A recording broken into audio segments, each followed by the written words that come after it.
Tonight, the Minister of Health has announced that construction for a new patient care tower is expected to begin in fall of 2026. Plus, we take a look at how business has been for golf courses this summer. And the third annual Sunflower Festival has already begun, and it's the biggest one yet.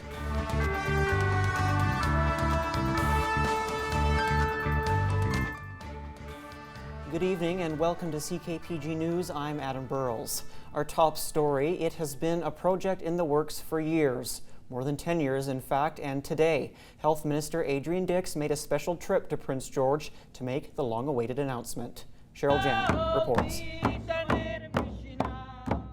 On a blistering afternoon, using the construction site for a new parking lot adjacent to the BC Cancer Centre Further North as a backdrop, Health Minister Adrian Dix made an announcement that many have been waiting to hear.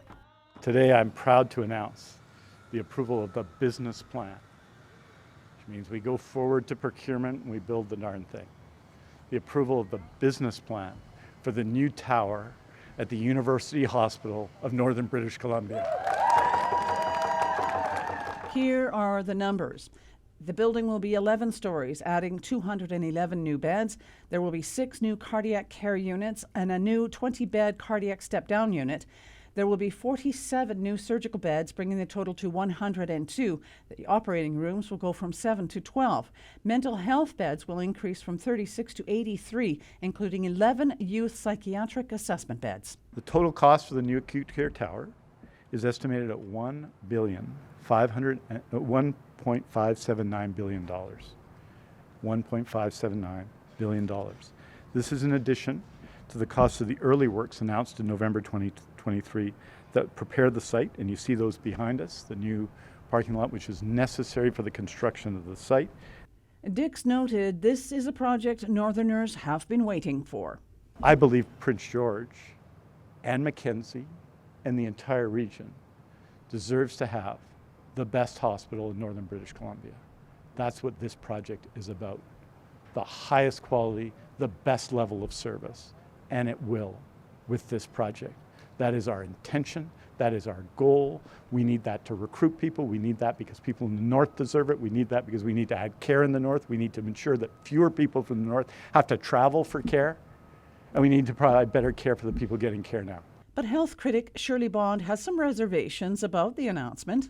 My biggest concern is that when you look at the timelines associated with this project, we are looking at 2031. So from the initial promise that we made in 2017, think about what that means. We are talking about 14 years to actually get to the place where Northern British Columbians have the kind of health care that they need and deserve. Dix had praise for Bond's tenacity when it comes to this particular file, and she says that won't be going away.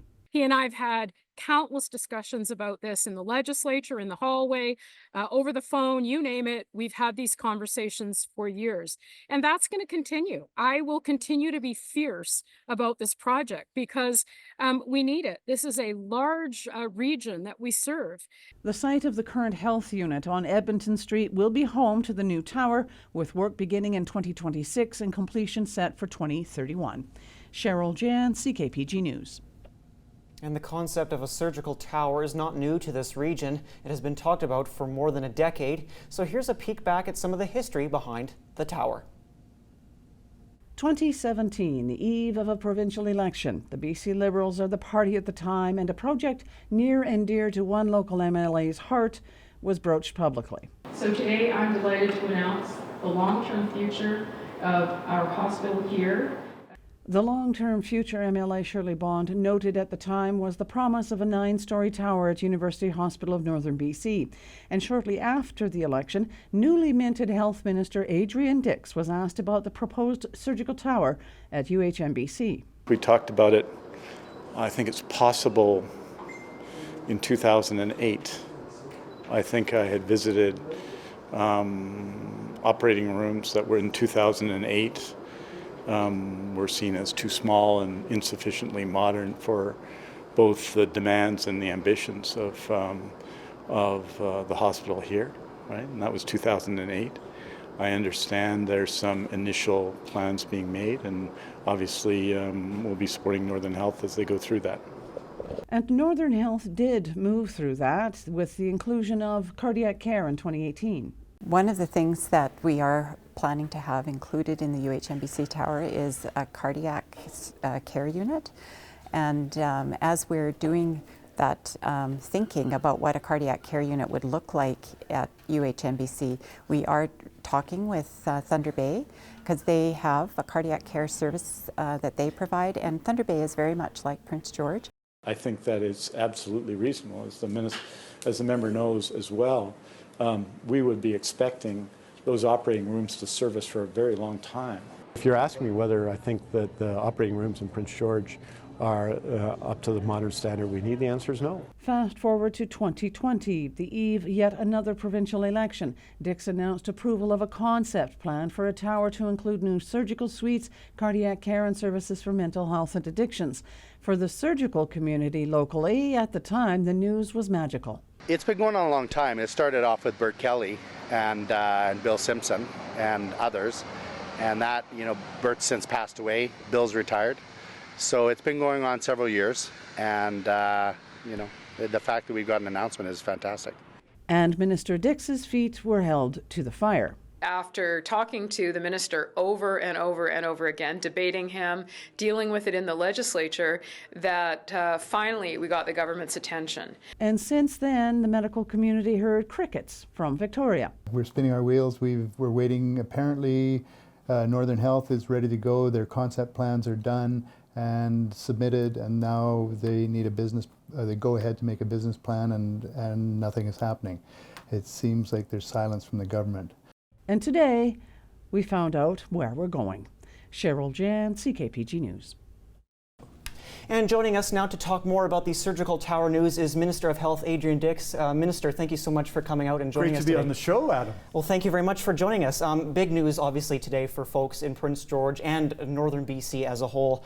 The acute care towers construction is going to be started in 2026. First of all, I wanted to talk a bit about the costs. It's been a while since some progress has been announced regarding to the acute care tower. What are the costs going to be roughly for this acute care tower, when it's finished? So there's two elements to the projects. We started already. People will know if they've gone to the site. We're doing the pre-works. We had to move the parking lot and other issues. So the total cost with that included, that's $103 million. The remainder is around $1.6 billion. And so we're talking about a project that's about, in total, $1.67 billion. And in terms of staffing, because staffing is a major issue throughout the entire province when it comes to healthcare right now, when this is finally up and running in, say, 7-8 years, will the staffing needs be able to be met in that time frame? We're leading the country in health human resources. We're recruiting more doctors. We changed the way we hire doctors and pay doctors. We've added 831 doctors since we did that, net new family doctors, 6,000 more nurses last year. Yes, we have to recruit and keep recruiting and retaining and bringing in internationally trained doctors and allowing people to upgrade their skills. But you bet we can. I was talking to some cardiologists at the announcement today, and the fact that we're building a new cardiac center, which people in this community have wanted for a long time, which means people will stay in the community for care, which will be the newest cardiac center in the entire country. That's a recruiting tool, and you bet we're going to be able to staff it. And with that, do you think that having this acute care tower, having this cardiac care unit will be an attractor to people? If we build it, they will come. Well, is that what you're planning? Well, not just that. We're dramatically increasing the number of training spaces, so we have 624 new nursing spaces in BC for our training. We have 336 new allied health professional spaces, 128 new doctors' places distributed around the province at UBC, a new medical school at SFU, and so on. So we have to train, we have to bring in and improve pathways for internationally trained doctors. Last year we set records in doing that. So absolutely. But there's one other thing, and just everyone in Prince George should know. The mental health and addictions facility currently at the hospital are based on the time they were built, decades ago. And for people to get well, you need better facilities than that. So we are adding significantly mental health and addiction spaces, and the facilities are going to be outstanding, and that is a real priority. So more surgical spaces, 5 new operating rooms, a new cardiac center, better mental health and addiction spaces. This is going to be the best hospital in Northern Canada. And with that additional mental care beds that will be a part of the new tower, do you think that will meet the demand in 7 years' time as well? Because of course, this is a very much an ebb and flow situation in terms of health. There may be fewer people needing beds in 7 years' time. We just don't know. Do you think that will meet the demand will be met in 7 years' time with that number? I think that will meet the demand. We also have to improve care in the community, because mental health. I have type 1 diabetes. That's a chronic illness. I'll have type 1 diabetes 10 years from now and 20 years from now. Mental health issues are often chronic diseases. So you need high-level acute care mental health support, and we need that across the north, not just for Prince George or Mackenzie, the communities, but across the north, and this helps with that. But you also need care in the community. We've seen a significant increase in the numbers of people in BC and in the mental health demands across the spectrum of care. And so you need to provide more care, yes, in acute care, which is the most serious part, the most severely ill people dealing with issues, but also across the spectrum of care. You need to do both. And opposition health critic Shirley Bond, you know her quite well as a colleague in the House. Yeah. She says that the announcement is great, but it's too little, too late, and that it's only an election announcement. That it's been a long time coming, but it's still too little, too late. I mean, what do you say to that? Because the last time that the announcement was made to this magnitude was in 2020, right before the election was called. What do you say to Shirley Bond's critics that this is just too little, too late? Well, we're proceeding. So today you saw the Regional Hospital District and their contribution of $365 million. Our contribution, the approval of the business plan. We're already building the hospital. There's a crane there. We're building it now. We're building the early works, which we started last year. That puts us ahead because we had to start with that because we're moving spaces around. So the hospital is under construction. The project is under construction now, and we're delivering on that. When I became Minister of Health in 2017, there was nothing here. There was no project, there was no money, there was nothing. And so I am very respectful of Shirley Bond. Everyone who knows me knows that. And she's been a very strong advocate for this project. We're delivering on it. And this is not my project. This is the community. This is Northern BC's project. This is Prince George's project. This is Mackenzie's project. This is everybody's project. And I'm not going to be deterred by that. I think you saw everybody there from every walk of life and every community. People are excited about this, and now we're on to building it. And speaking of Mackenzie, another ER diversion today in a long series of diversions that have happened up in Mackenzie and a number of rural communities across the north. In terms of this new tower benefiting people in rural communities, Mackenzie, Chetwynd, Valemount, Vanderhoof, do you think that this tower will give more people in those communities confidence that they can be served adequately? So we have a series of measures we've taken. We have the best incentives for doctors and nurses in rural BC of any province in Canada by a mile. We're leading the country in recruitment. There's still significant challenges. And we're doing community by community responses. In Fort St. John, it looks like we've got shifts filled right through this month, and we're working on next month now. And we're bringing in 5 new doctors, 5 in Fort St. John. In Dawson Creek, we're bringing a change to ensure that doctors can be appropriately paid for Alberta patients. They got a lot of Alberta patients in Dawson Creek. In Prince Rupert today, we signed a new agreement with doctors so that we're not paying fee for service, but we're paying really for shift with an income guarantee for those doctors. So we have province-wide measures that are the best in Canada, and we're working community by community. No emergency room diversion is acceptable to me. We're working to avoid every single one, and we're making some tangible progress in places, both province-wide and in places, but we have to do better. Minister, thank you so much for your time today. I appreciate it, and we'll turn back. Thank you so much. Thank you, Adam. Take care. Absolutely. Thank you. The lowest gas price in Prince George is $1.69.9 per litre at SuperSave. The lowest gas price in BC right now is in Boston Bar at $1.59.8 per litre. Manitoba currently has the lowest gas prices in the country on average at $1.51.6 per litre. Meanwhile, BC has an average price of $1.76.3 per litre. Good evening, everybody. We're in for a risk of a thunderstorm this evening and again going into our Friday. So just that little bit of instability is possible. Probably a better chance as we move through the afternoon tomorrow and into the evening is where we'll see most of that instability. You can see our graphic here for our provincial forecast map has changed just a smidge. We are seeing a little more green in there now because of the next system that is bringing the potential for some of that precipitation. And looking at temperatures, though, very warm still out there, above seasonal in many cases. Further east into parts of Alberta and Saskatchewan, a touch cooler, as you can see there.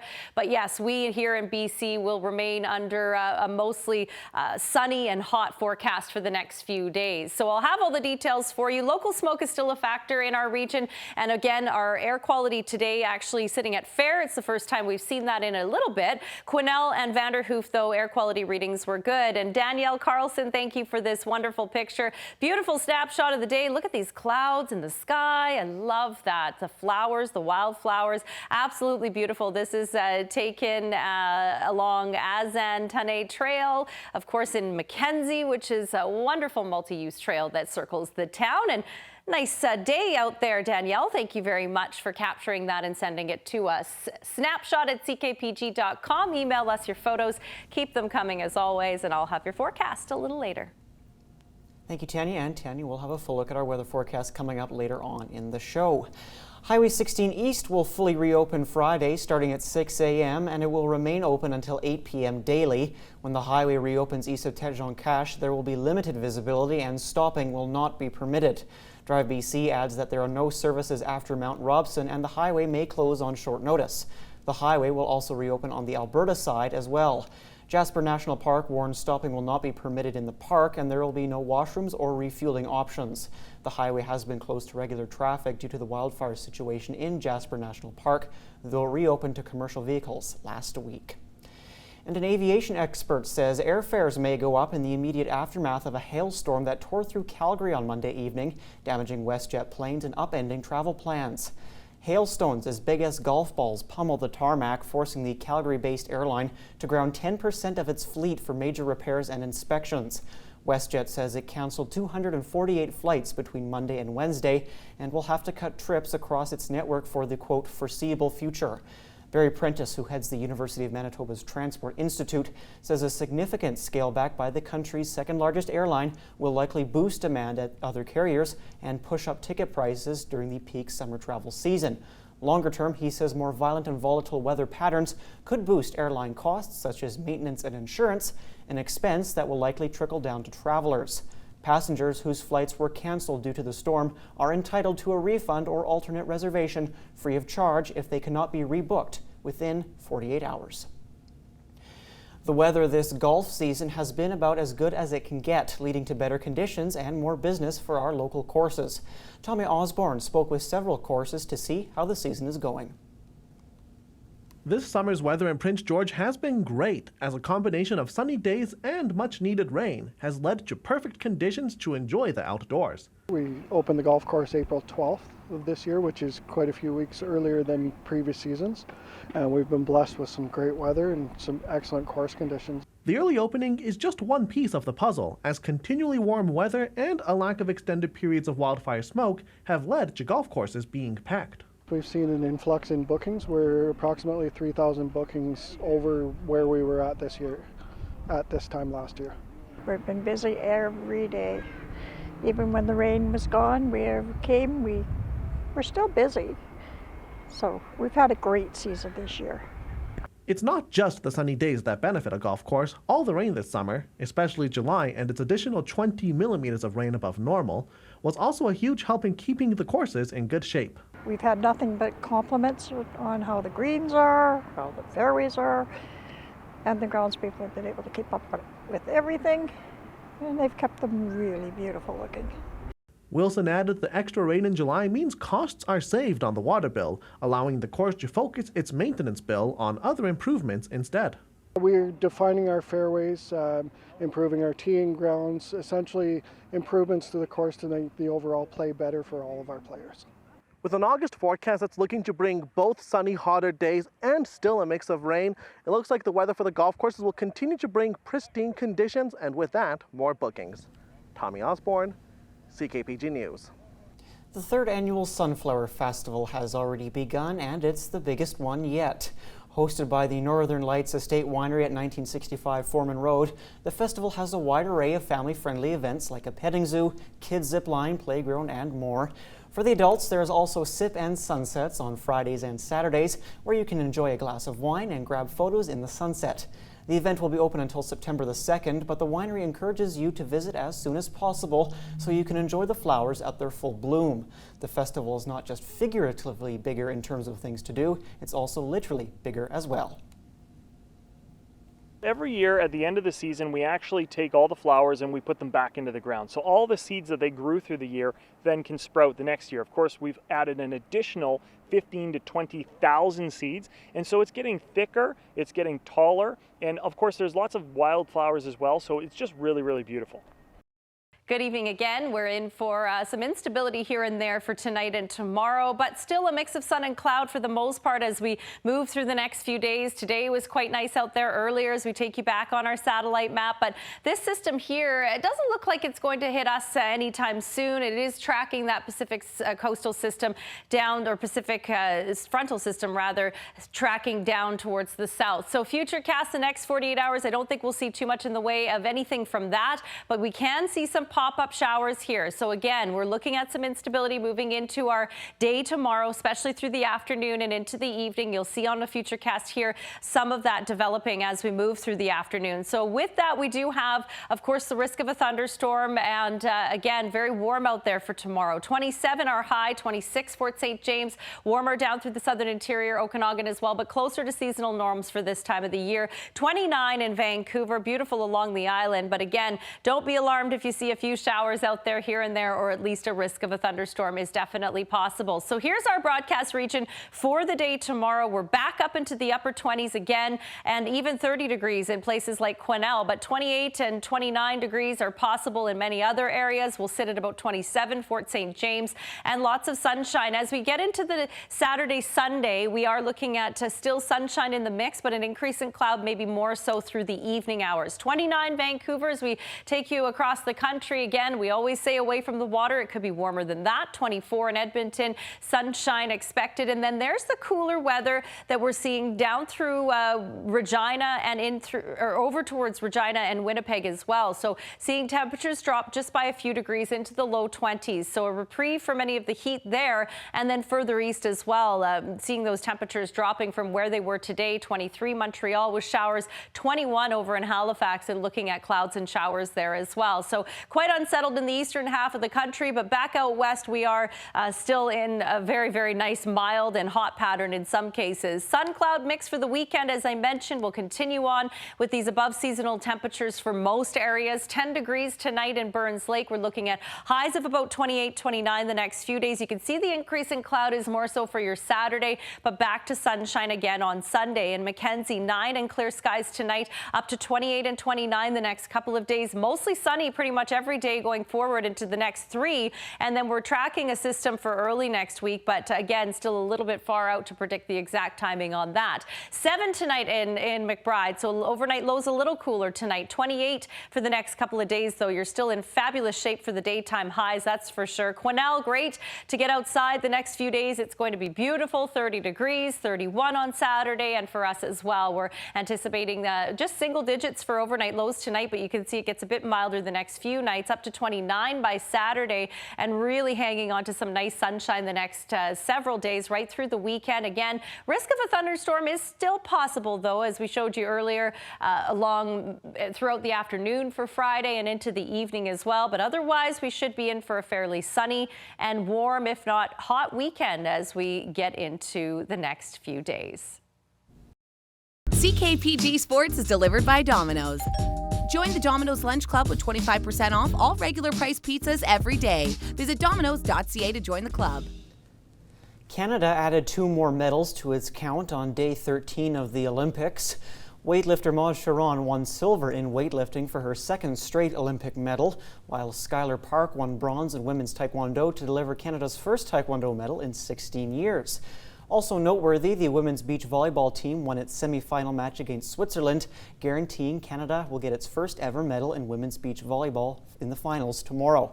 As for the overall standings, the USA has a commanding lead in total medals, but there's only a 1 medal gap in golds. Australia, France, and Great Britain continue to round out the top 5, although once again Korea and Japan remain tied with Great Britain with gold medals at 13. It's officially the first week of the NFL preseason, and the action takes place tonight with the New York Giants facing the Detroit Lions and the Carolina Panthers taking on the Patriots. To get you hyped for the regular season, we bring you the best of the top rookies drafted in tonight's CKP3. Starting off with Drake May. 98 yards rushing last year per game. There's a deep throw, wide open receiver, Paysar with the North Carolina touchdown. And he just transferred in from Coastal Carolina where he was outstanding. May toward the end zone, diving catch. Drafted 3rd overall, the Patriots are hoping Drake May will be their quarterback of the future, and his touch on these deep passes, pocket awareness, and mobility certainly make him look like the real deal. Next, a lockdown corner.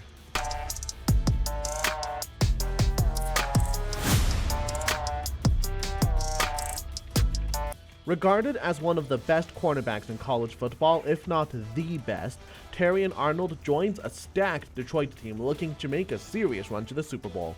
With Arnold joining the mix, the Lions look to have premium talent at all levels on defense, which should make them a tough out for any team. Finally, the electric Malik Neighbors. Has so many of those. Johnson flush, throws behind the line of scrimmage, deep, open.